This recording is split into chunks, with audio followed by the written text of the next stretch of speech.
Yes, hello everyone. Today we have Mike Lacy as guest in the Real Estate Podcast, episode number 2. Uh, Mike, great to have you here. Nice to meet you. Yes, thank you so much for having me, Olaf. Very, very excited to. We would like to hear your story, where you're from, what are you doing, how did you get into real estate, and yeah, what are your plans? Sure. So I guess I'll start sort of towards the beginning. Yeah. I originally got into real estate first because I was interested in personal finance. So if anyone has heard of the FIRE community, financial independence, retire early, I started learning about that and how to, have a budget, save for retirement, that sort of thing.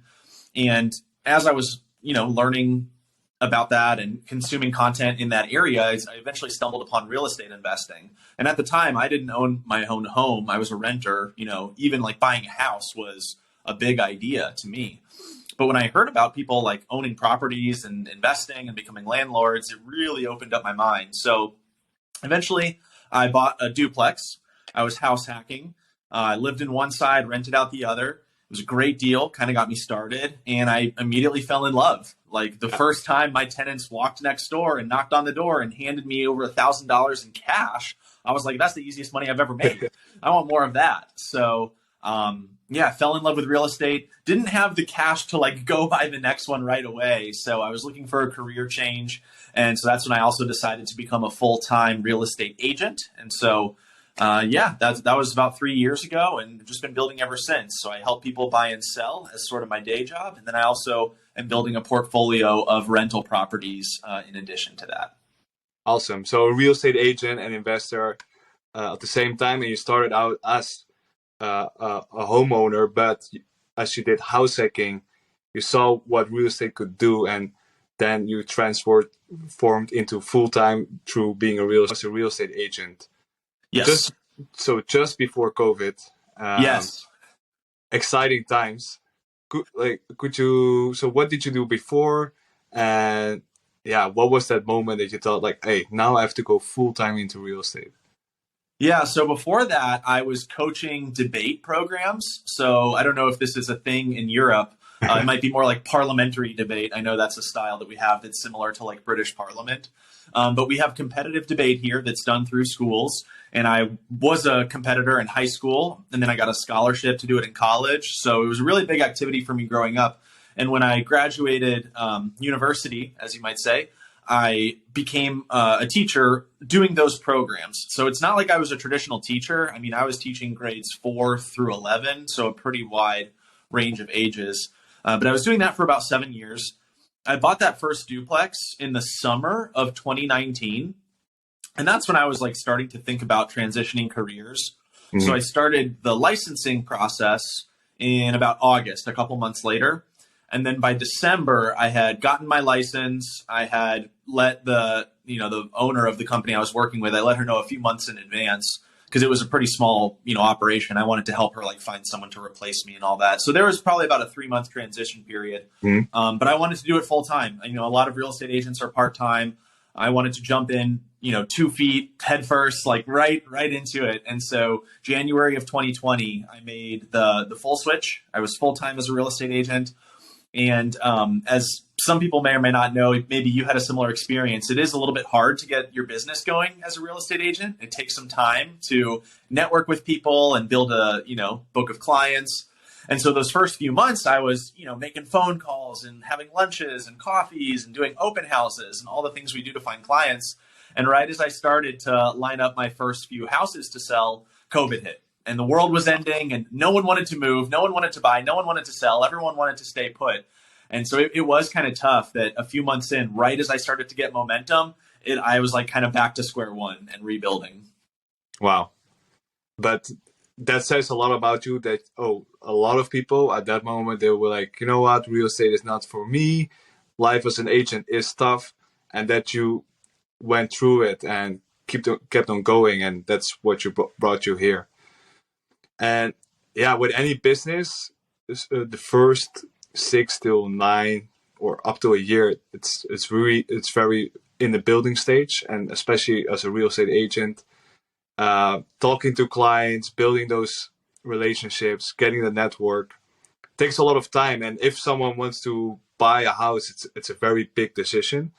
So they also want to take their time in, oh, what's the right house, and do they have enough capital to buy it? There's a lot of circumstances that make the process longer. Absolutely. Yeah. I mean, it's like if you have a client that's, for us at least, if you have a client that has a signed contract to buy a house, they're probably still not closing on that home for at least 30 days.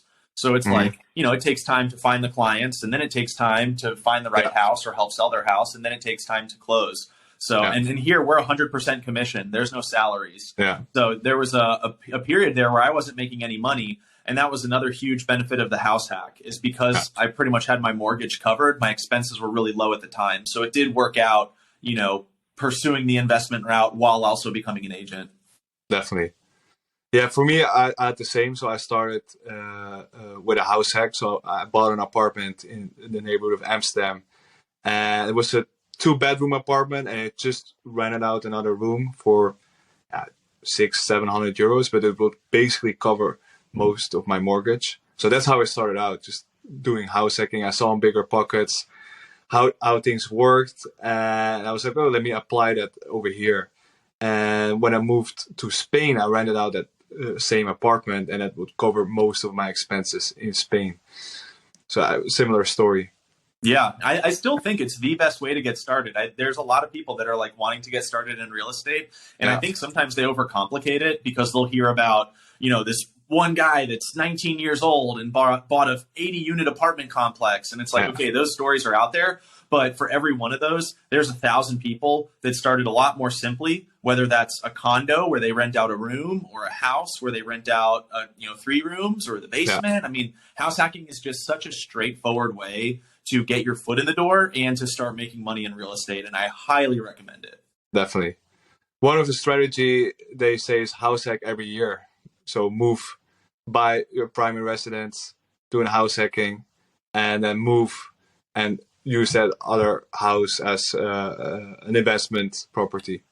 Yeah, and I love that too. We did something similar. We bought that first duplex in 2019, and then we bought another one in 2021. So not quite every year, but every other. We put a lot of money down, and we renovated. So we put a lot of cash into those properties. But yeah, I mean, even with any sort of regularity, if you can buy one every year, every 2 years, every 3 years. That's great.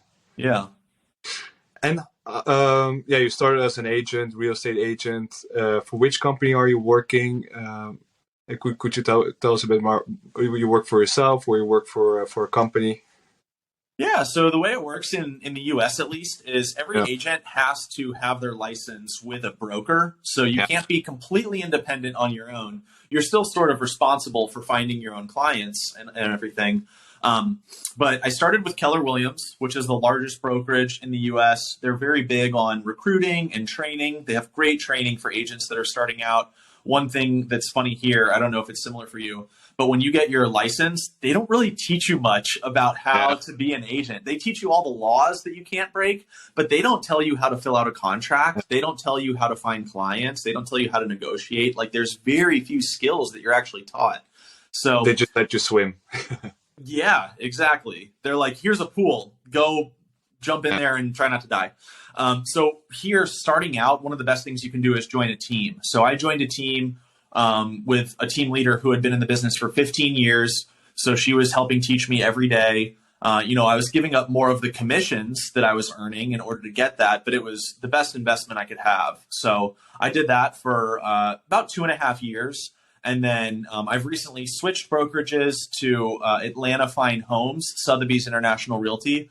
So they're affiliated with the auction house in London, sort of a high-end, high-service brand that's pretty prominent throughout the U.S. here. Yeah, I know them. We have them in Barcelona as well. Keller Williams too. Yeah. Oh yeah. They're both pretty big brands. Are you? Who are you with? Remax. Oh, I didn't know Remax was international too. Yeah. It's quite big. Like in Spain, we have I would say more than 100 offices of Remax. Wow. Yeah. So and Sotheby's is quite good. Keller Williams too. Yeah. Uh, Yeah. yeah. Both have been great. I've been really happy with both. Have you been with Remax your whole career? Did you switch at all?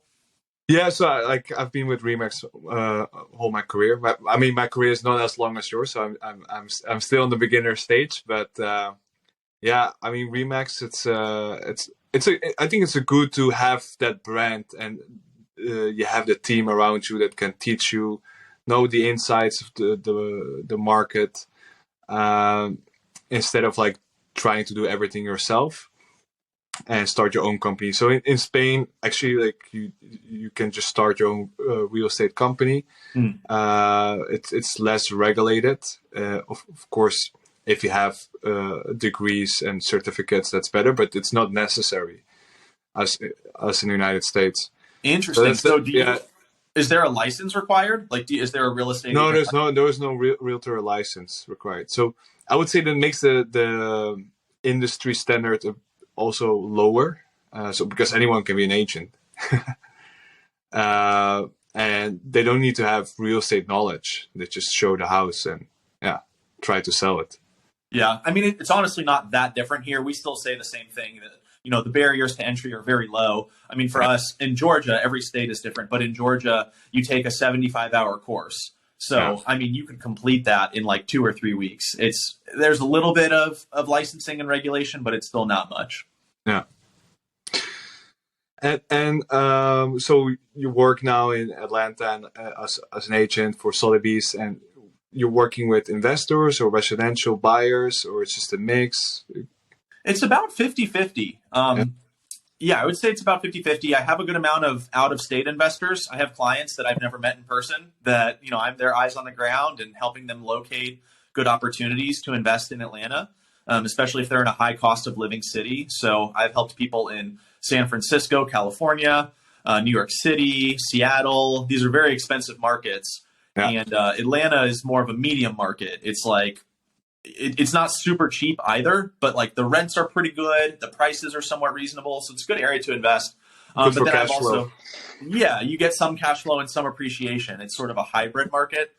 But then I also help a lot of, friends, family, clients that I meet through other means. I'm even started like, since I have a few rental properties, some of my renters are like, hey, I want to buy a house at some point. So I get to help them go through that process of becoming homeowners. So a little bit of everything, but I definitely have sort of an investor mindset towards real estate. And so even those traditional buyers and sellers, I think that's sort of the unique angle I bring is they appreciate, my knowledge of how markets work, how to negotiate, how to help them get the best return on their money, even if it's just a house that they're going to live in. Yeah, definitely. I think the same approach.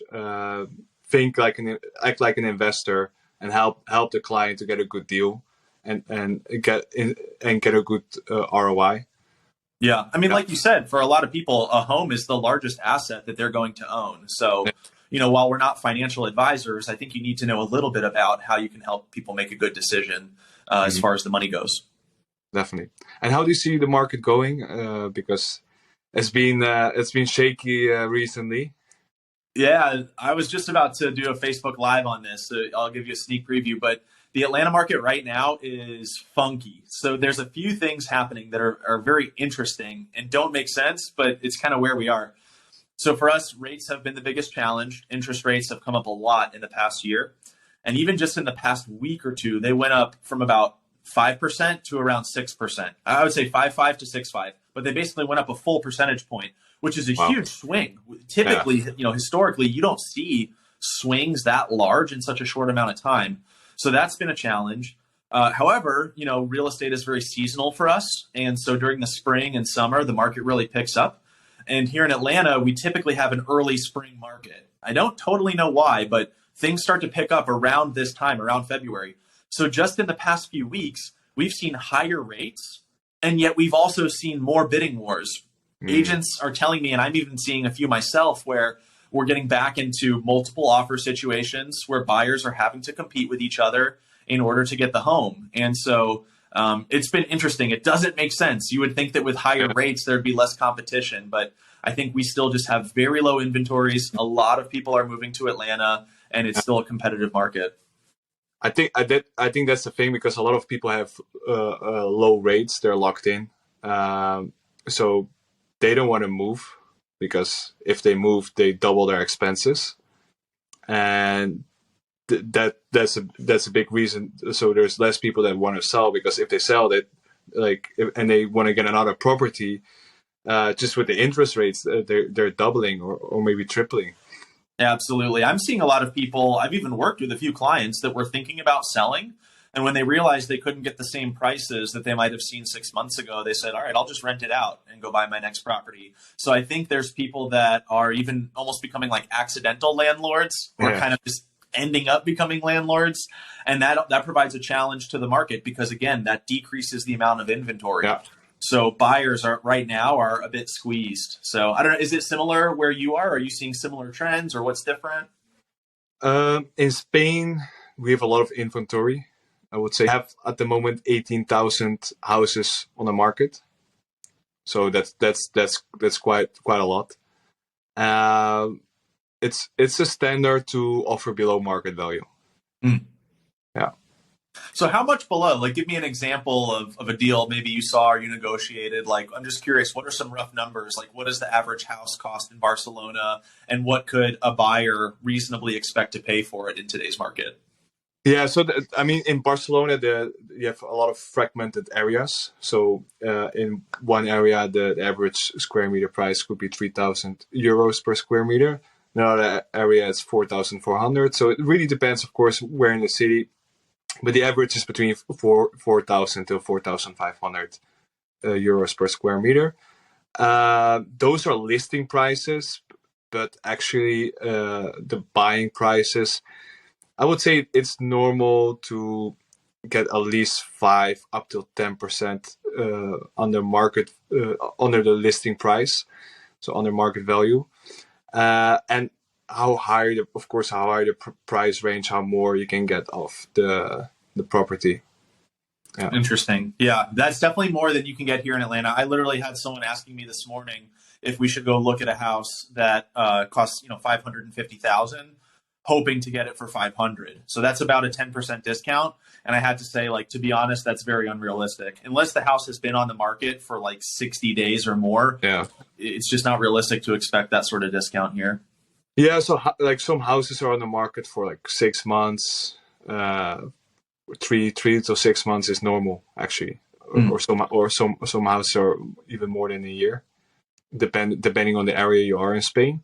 So that makes it very easy to have that leverage as a buyer, because if someone is waiting for a long time and you get an offer, you finally get an offer, then if you say no, how long you have to wait for another offer? Mm-hmm.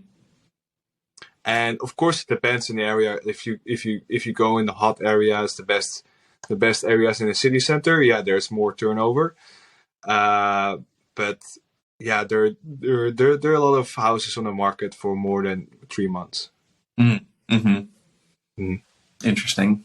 Yeah, and also a fact is, because in Barcelona it's harder to buy for residents, because you need to even for your primary house you need to put down 20%. So financing is way more difficult for locals, and for non-residents, so foreign buyers, they can get a loan to value up to 70%, and then you have the taxes, realtor fees. So even to buy your first house, you need a lot of cash. Well, in Netherlands or United States, you can finance almost everything. Yeah. America does love lending, right? We love banking and finance and debt. So, there's all kinds of programs where you can do 95% LTV, 97, sometimes 100% loan, zero money down. Yeah, and so what do you see? Like, so the market is now like kind of not a seller's market and also not a buyer market. It's in the middle. Would you say that? I would say as far as leverage goes, it's pretty even. Buyers have a little bit more leverage now than what they might have seen recently. But I think the best way to describe the market for us is it's kind of a stalemate. It's really hard to get a deal to the closing table right now. I've even had a few deals myself where it's like, we'll be negotiating, and will be, the price wise, it's like the absolute lowest the seller is willing to go and the absolute highest the buyer is willing to spend. And so we're Yeah. operating on really, really thin margins. If something comes up on the inspection report, or if the Yeah. property doesn't get the right appraised value, deals can fall apart very easily because both sides are really having to stretch to come to the middle. And so we're seeing less overall sales, just the number of sales is declining. Prices are relatively stable, but less people are selling and less people are buying because it's harder to make the numbers work. So I think the best way to describe it is sort of a stalemate right now. It's a standoff where a lot of people are waiting to see like what's gonna happen. Yeah. Interesting.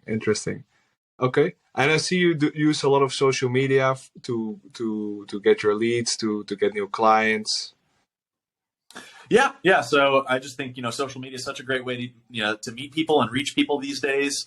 I think a lot of times, I don't know how it is there, but here it's funny how people select their real estate agent. It's usually just the first person they come across. They might not do a lot of research in finding that person, even though it's like such a big decision. So I think it's just important to, get out there and put yourself out there, because there's a lot of real estate agents here, and there's a lot of different types of people in the world. So like I might be the best fit for someone that is interested in the investing angle and they're math oriented and they kind of think similar to me, but there's other people that I won't be a good fit for. And so I just love, putting myself out there, creating content so people can kind of see if we align, and if we have a somewhat similar way of viewing things, then sometimes they're the perfect client for me and I'm the perfect agent for them. And if not, that's fine too. They'll be better served by someone else. Yeah. But I think nowadays personal branding, if you really need it into your business, because if you're not doing it, someone else is doing it. And your potential clients, your leads are not noticing you and they go to your competitor. So I think nowadays, if you want to stand out, you want to get clients, you really need to make videos and content. Because otherwise, if you're not doing it, your neighbor next door is doing it and he's taking away your clients. Yeah, absolutely. Plus, real estate content is fun. Like, who doesn't like scrolling on Zillow or looking at houses, especially the really nice luxury houses? Who doesn't enjoy looking at that? So it's fun to make, and I think a lot of people enjoy it. Yeah.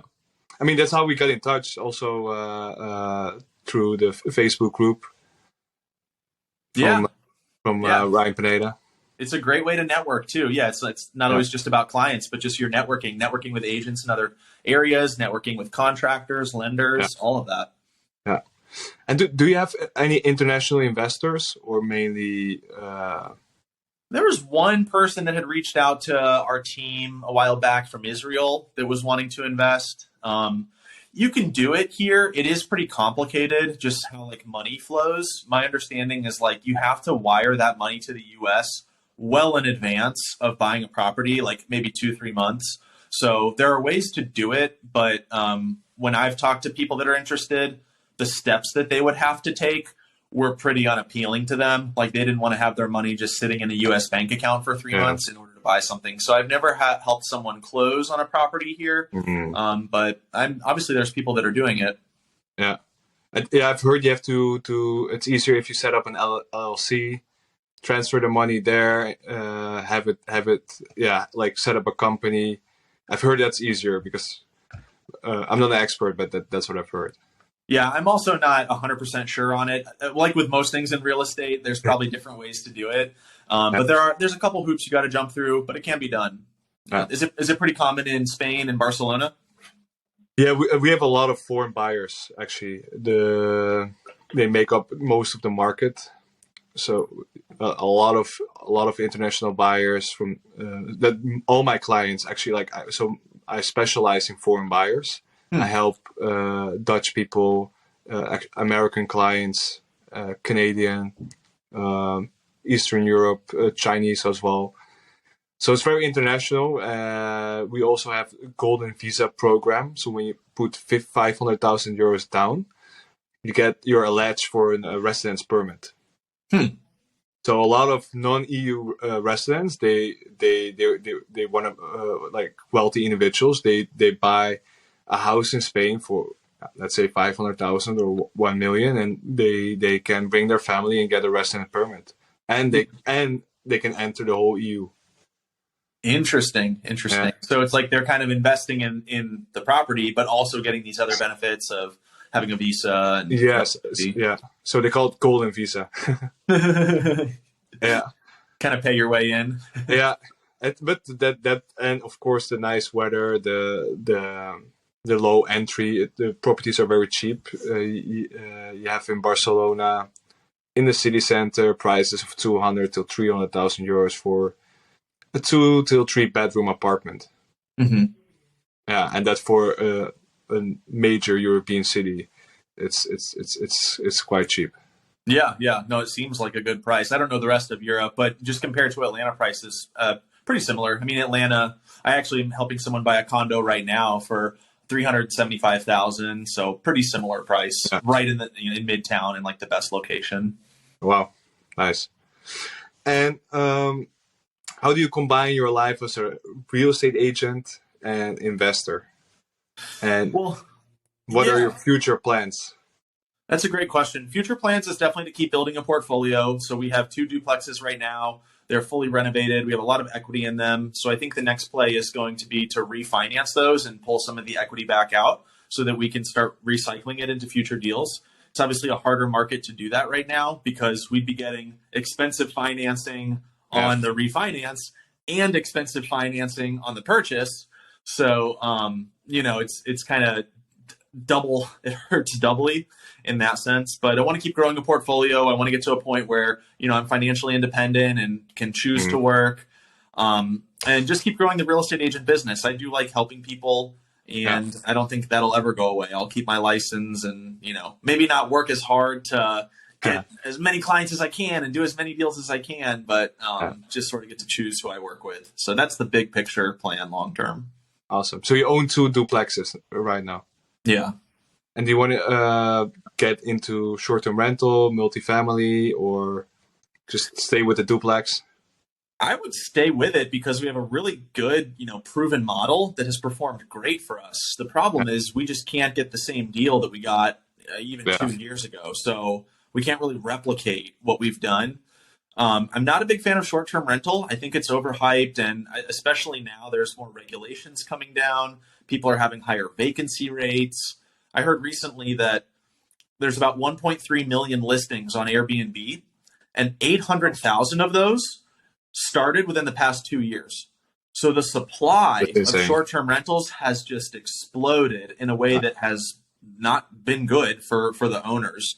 The trend, the trend right now is medium-term rental. There's a lot of people getting into that who, we have a lot of traveling nurses that need a place to live for 3 months, 6 months. So providing furnished rentals for, 60 to 180 days is a really common strategy right now. I've thought about doing some of that, but no, I like long-term rentals. I like that they're a little bit more passive. They've done really well for me.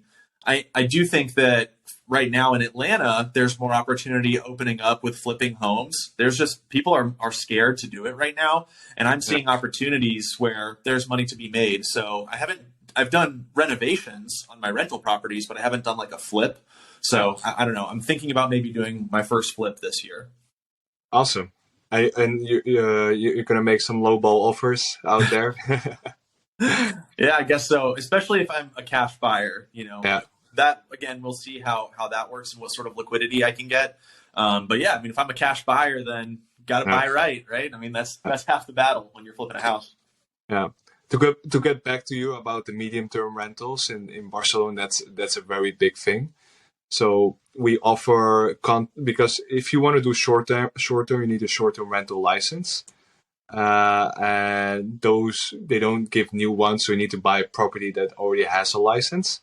And they usually overprice those properties, and there are not many on the market because they're like the golden nuggets. And medium-term rentals, we offer most of the properties we offer for rental is medium-term. So we do contracts from over 31 days until 11 months. Mm-hmm. Get them all furnished and rent them out to students, expats, young professionals, and mainly do room rentals. So you have a 6-bedroom apartment, and then with 2 bathrooms, so you rent out each individual room for a way higher price than if you have all the rooms together. You can make more return on investment instead of like renting out the whole unit itself. An average room goes for €600 per month. So if you have 6 rooms, that's €3,600.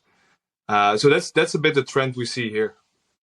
Yeah, I think it's smart. My thing is just I worry how fast these strategies will become saturated. Like when you're buying an investment property, you got to run some numbers, right? Do your underwriting to see how profitable the property will be.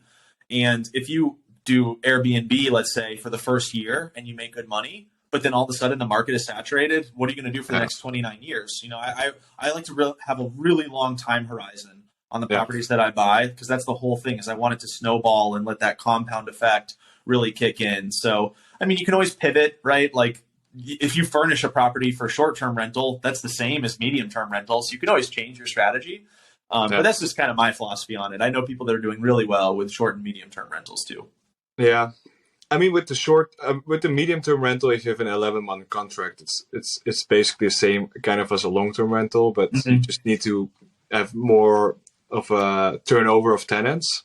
But in Barcelona, there are so many people coming into the city that's very easy to find tenants. And also here, if you give them long-term contracts, they get tenant rights, and those are very unfavorable for the landlord. So that's why most real estate agencies, they choose for the property management to give like short-term contracts. Interesting.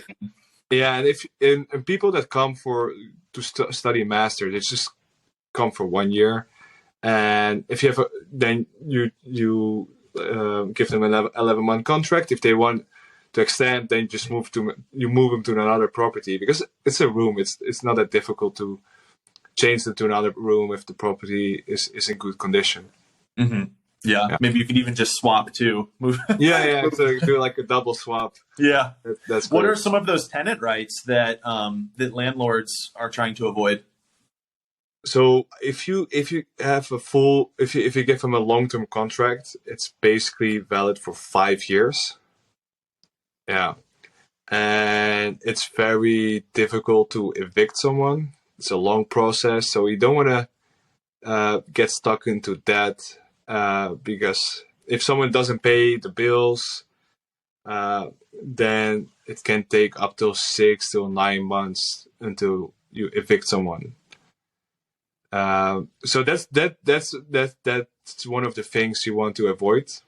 And yeah, they can stay there for long term, and you can also not raise the rents as much. There's a cap.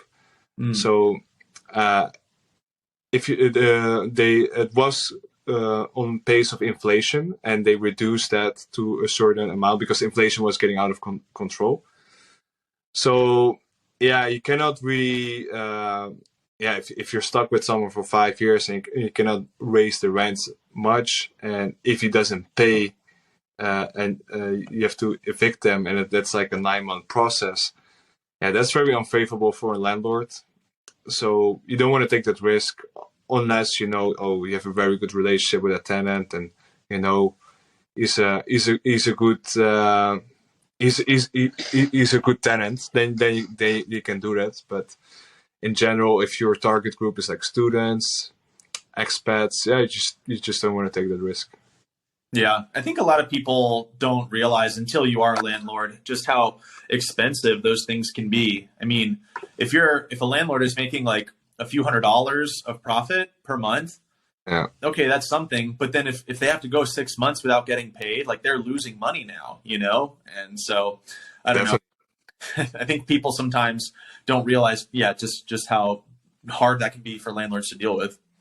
Yeah, if you have tight numbers and someone is not paying the bills, but you have to pay the mortgage, because otherwise the bank is gonna knock on the door. Hey, Mike, why you're not paying your mortgage? And then so that's very difficult. And yeah, of course, renters can be in problems, but as a landlord, if your tenant is not paying, that can be financially big trouble for you if you're working on tight margins.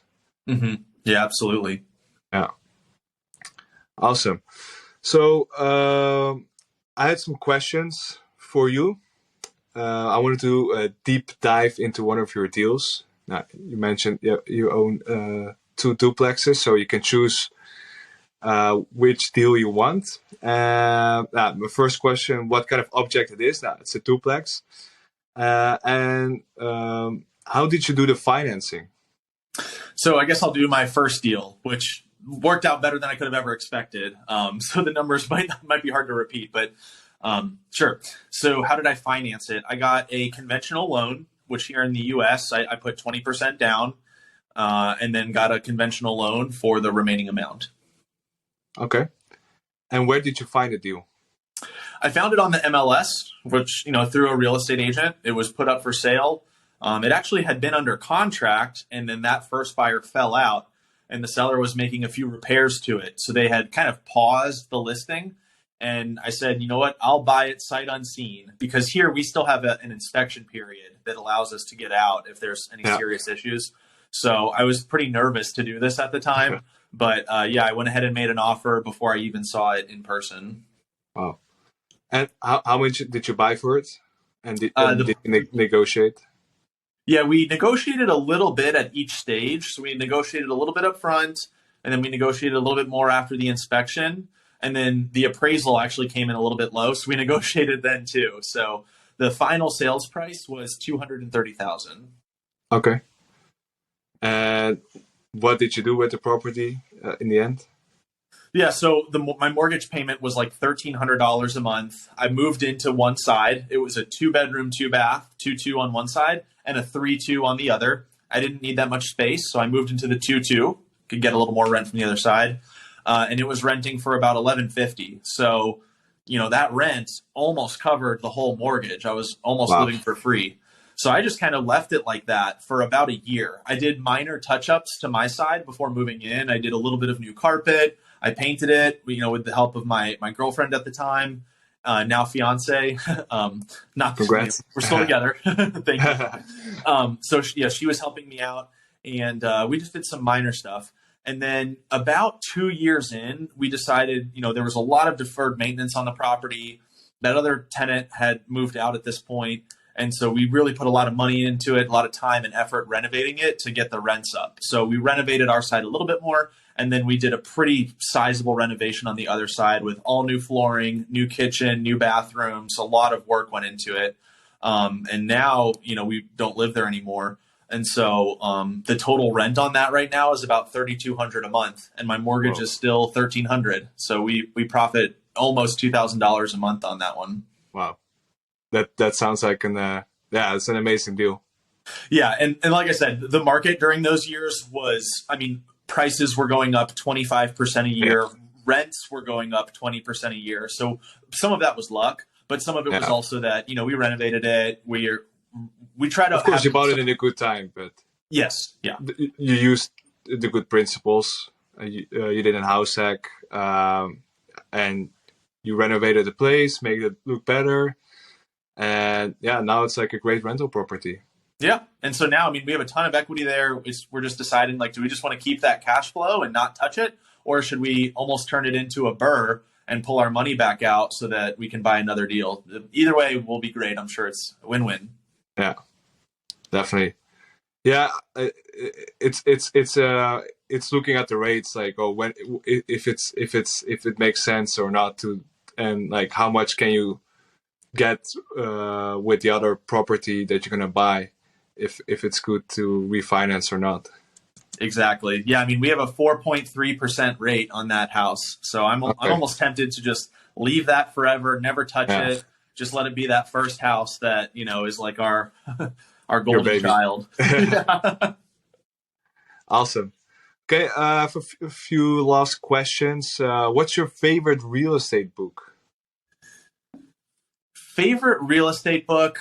I have to go with Rich Dad Poor Dad. I know a lot of people say that, but it did kind of really accelerate my exposure to this way of thinking. And it is kind of basic, but there's a few things in there that just really opened up my mind to what is possible. So, I've read a lot since then, but I recommend it to everyone. It's such a great book if you're getting started. Agree. And a favorite business book? Favorite business book? I would say The Almanac of Naval Ravikant. It's a half business, half philosophy, but he's an amazing person, very, very successful business-wise, but also very successful in living a happy life. I'm a huge fan of Naval, and I definitely recommend his work. Awesome. Okay, we'll note that. And do you have a last tip for the listeners, Mike? Sorry, have a what? The last tip for the viewers. Last tip, just get to the next step.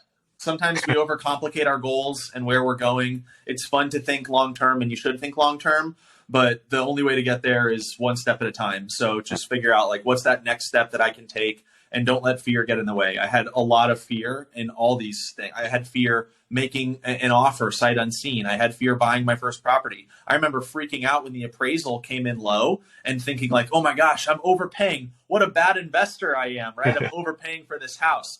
And then sure enough, it's worth, a whole lot more just a few years later. So just keep pushing forward, like follow your principles, follow the guidance of people that have done this before, because the worst that's going to happen is you're going to learn, and that's how you get better. So just take that next step.